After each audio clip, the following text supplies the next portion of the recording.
皆さんこんにちは。これからクルーズに行こうと思っていたら、この動画を見ていただけると結構安く行けて、お得な情報がたくさんありますので、ぜひ最後までご覧ください。私の場合、今回で2度目のクルーズになりますが、前回は沖縄石垣島、台湾の8泊9日間で9万8000円でした。コロナの感染騒ぎの一月前で、あれからもう4年近く経ち、物価もだいぶ上がっていますが、今回のクルーズは、ねぶた祭りに沸く青森と韓国9日間でさらに安い6万4600円で行ってきました。実際は鹿児島、プサン、秋田、青森に寄港する8泊9日間のクルーズで、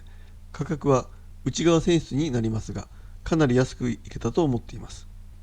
販売当初の金額は14万円だったので、半額以下の金額です。もちろん14万円で行く人は少ないと思いますが、通常だと10万4000円ぐらいで申し込みした人が多いと思います。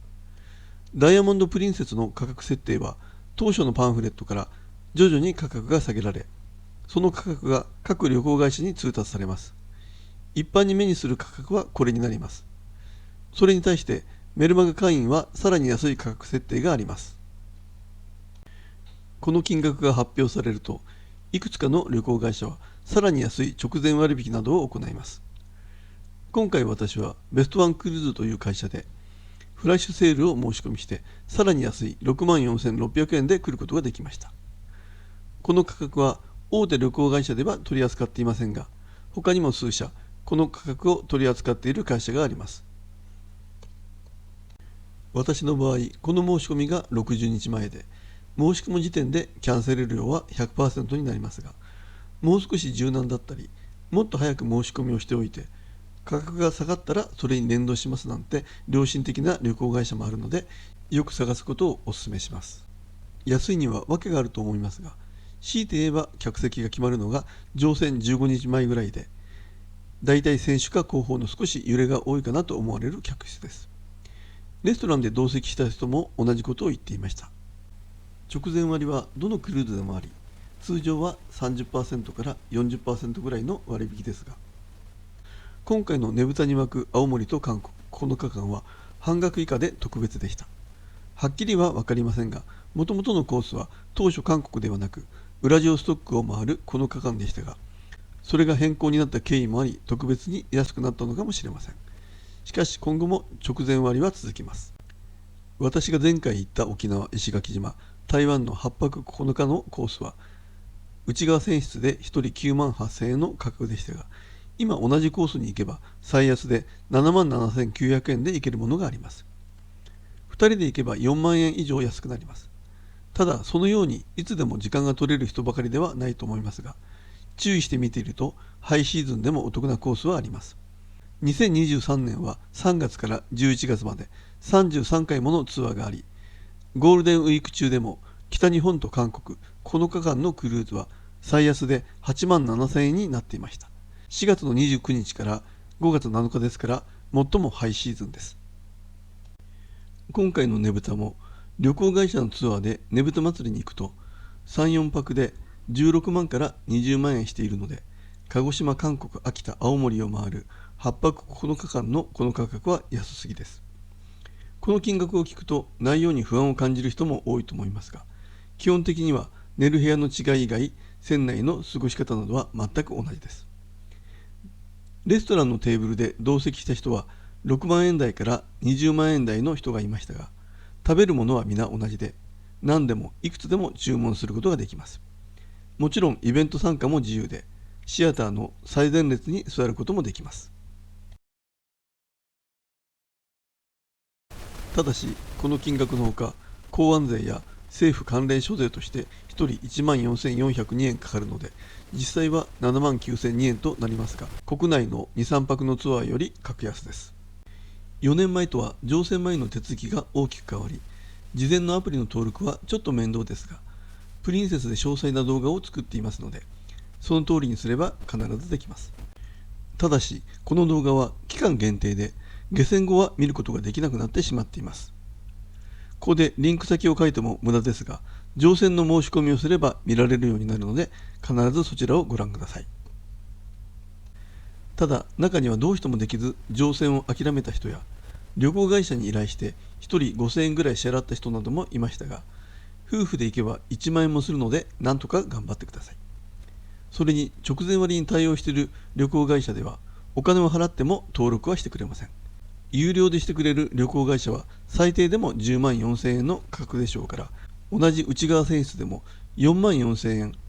2人で行けば8万8000円も違いが出ます。激安の場合は添乗員はつきませんが、担当の人は毎日一定の場所に数時間は待機しているので相談はできます。ただ困ったことがあってもどこどこのカウンターに行ってくれと言われるだけなので、あまり頼りにはなりません。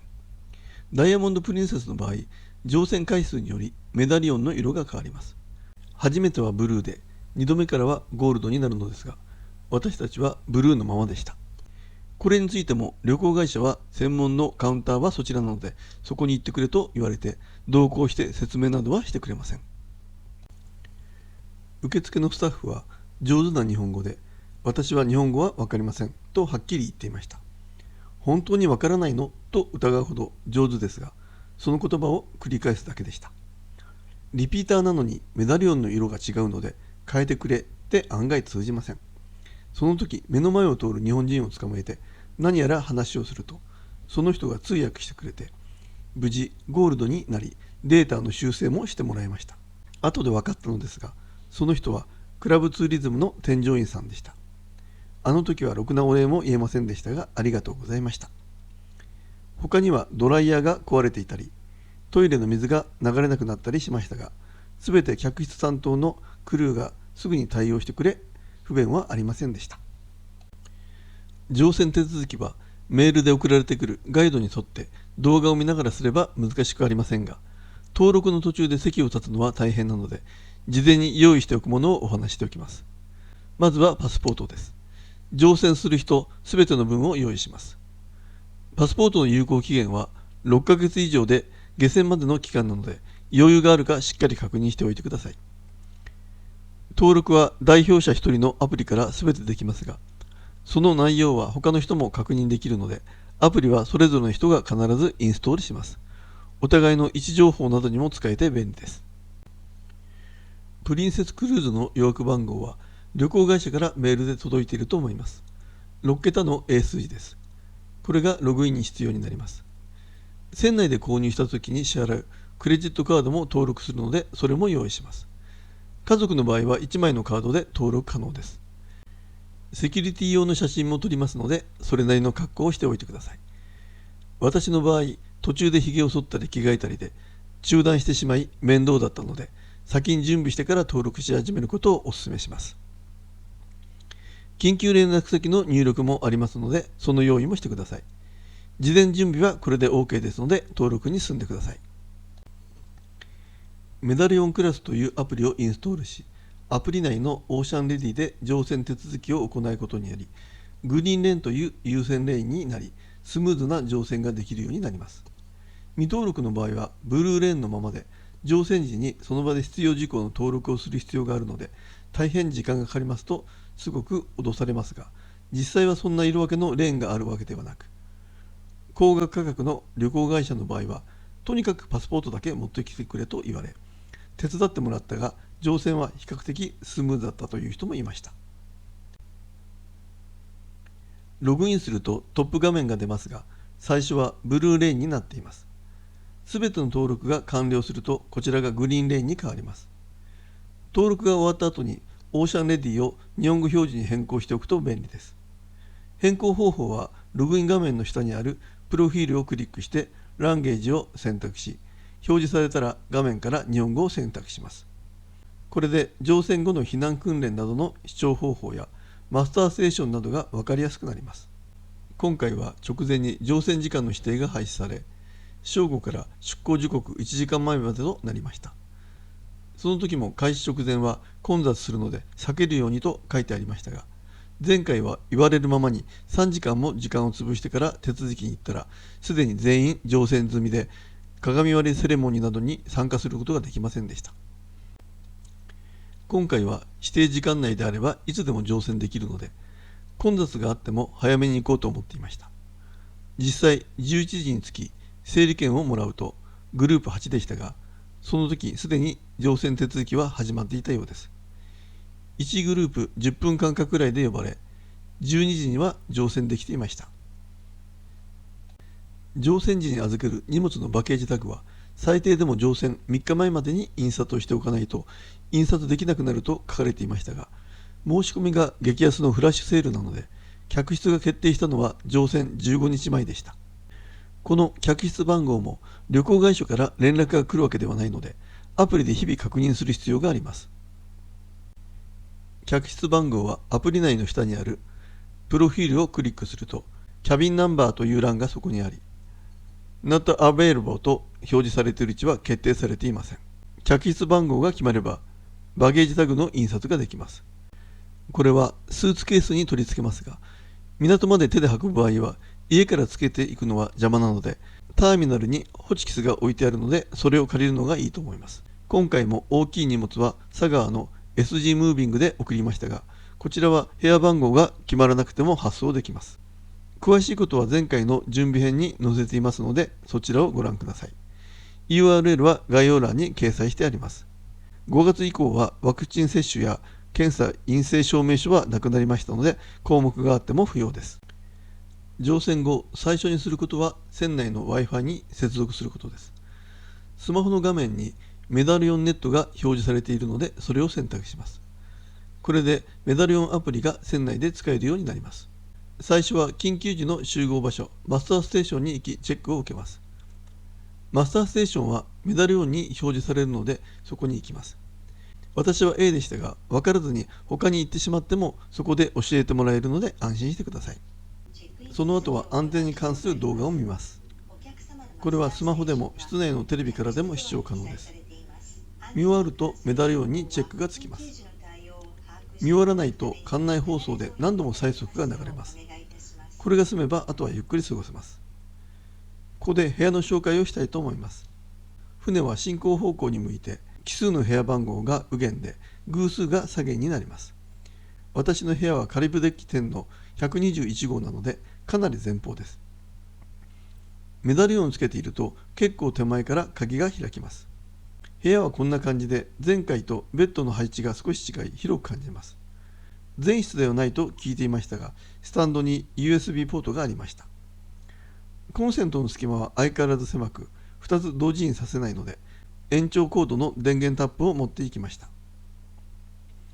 壁はスチールなのでマグネットフックは便利です。有料の水はなくなりましたが、緑茶のティーバッグは置いてあります。冷蔵庫も小さいですがあります。足元とクローゼットの照明は人感で、夜中に起きても安全です。クローゼットはハンガーが30本ぐらいあり、持っていったものはほとんど吊るすことができました。その時 S 字フックがあるととても便利です。前回はないはずのバスローブが最初からありましたが、今回は欲しければルームスチュワートに頼むようになっていました。これは無料です。スリッパはついています。シャワー室はこんな感じでとても狭いです。水量や温度は全く問題ありませんでした。ボディーソープやシャンプーはあります。トイレットペーパーやティッシュも備え付けられていますが、トイレはシャワートイレではありません。ドライヤーはベッドルームにありますが、今回故障していてドライヤーを用意してもらいました。室内のテレビは吹き替えの映画や天気予報、現在のコールや本日のイベント、ダイニングの予約変更などができます。室内の温度調整も可能ですが、結構寒く設定されています。早く乗船できたので、昼食も船内で取れました。ガイドブックには乗船日はホライゾンコートのみがオープンしていると書かれていますが、一部の情報でインターナショナルダイニングも開いていると聞いていたので、まずはそちらに行ってみました。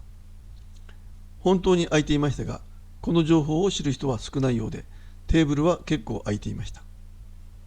この初日の昼食のみメニューにシャトーブリアンがあるそうですが、確かにありました。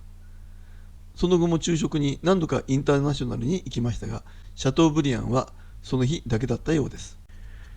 この時同席した方は奈良から来たご夫婦で、今回で6度目で、コロナ感染の時も乗っていたそうです。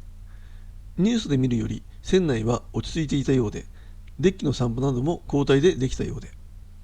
国内の方が危ないなんて噂もあったそうです。感染はしなかったとのことで何よりでした。今回は私たちと同じような金額で来られたようですが、全泊したので5万ぐらいかかっているそうです。神戸発着は案外少なく、北へ行くツアーはほとんどないらしく、5月に来た時は台風で全くコースが変わってしまったそうです。本当はその後続けて乗船する予定だったそうですが、変更になったコースと同じようなコースになったのでキャンセルしたそうです。もちろんキャンセル料はかからなかったそうです。乗船前にダインマイウェイで食事の予約もしておきます。この登録についても詳しい操作方法の動画や PDF もあるので、そちらをご覧ください。乗船前では詳しいショーやイベントのスケジュールがわからないので、とりあえず同じダイニングで同じ時間の投資で設定しましたが、空きがあれば乗船後に変更も可能です。変更はアプリだけでなく、客室のテレビからもできます。アプリには同室者も表示されるので、代表者が1人登録すれば大丈夫です。この時、テーブルについては専用テーブルや他の人との同席なども選べます。今回のクルーズの中ではホームラナイトが2日ありますが、事前にその日の確認はできませんでした。通常、終日公開日に行われますが、事前にはわからないので、乗船後、船内パターで確認します。実際、毎日のスケジュールに合わせ、時間を変更しましたが、メニューはどこも同じなので、レストランを選ばなければ結構希望の時間に変更できました。予約なしでもレストランには入れるので、面倒な人はしないで行ってもいいし、毎回ホライゾンコートで食べることもできます。逆に予約しても行かず、連絡なしで OK です。下船で忙しい朝食やイベントでゆっくり食べられないときは、ホライゾンコートは便利です。メニューも豊富で内容も変わります。いつでも入れて手軽なので、席は結構満席ですが、プールサイドに運んで食べることもできるので開放感はあります。プールに入った後のお昼やおやつはトライデントグリルが手軽で便利です。メニューは日本語もあり、プリンセスクラストバーガーはおすすめです。ピザも美味しいのですが、大きいのでなかなか食べる機会がありません。アイスバーは熱いので人気です。バニラや抹茶など4種類ぐらいあります。船内では11時からイベントが始まっていたようですが、私たちは昼食後3時半からの鏡割りセレモニーに参加しました。Okay, can we do that, Diamond Princess? はい、それでは皆様一緒にカウントダウンお願いいたします。Let's go. せーの。3、2、1、よいしょ。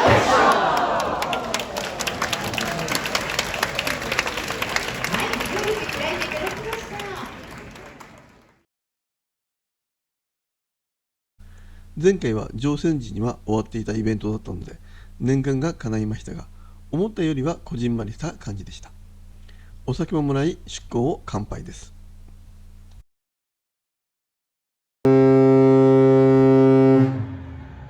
Where we are is where the fun is going to be. You're going to see us out and about each and every day. その後5時からデッキで出港パーティーを見ました。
ターミナルが直前で大桟橋に変更にな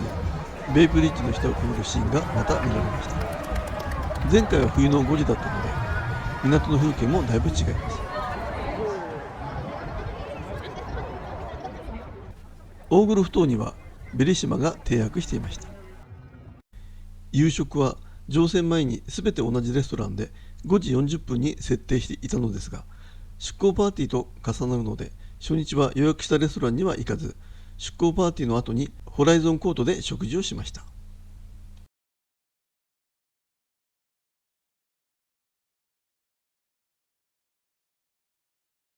ホライゾンコートは食事のメニューのほか、果物やケーキもたくさんあります。次回は船内の食事や過ごし方、寄港地でツアーを使わない楽しみ方や、100泊以上のベテランやユニークな過ごし方をしている人など、飛んだエピソードなど満載ですので、ぜひ続きもご覧ください。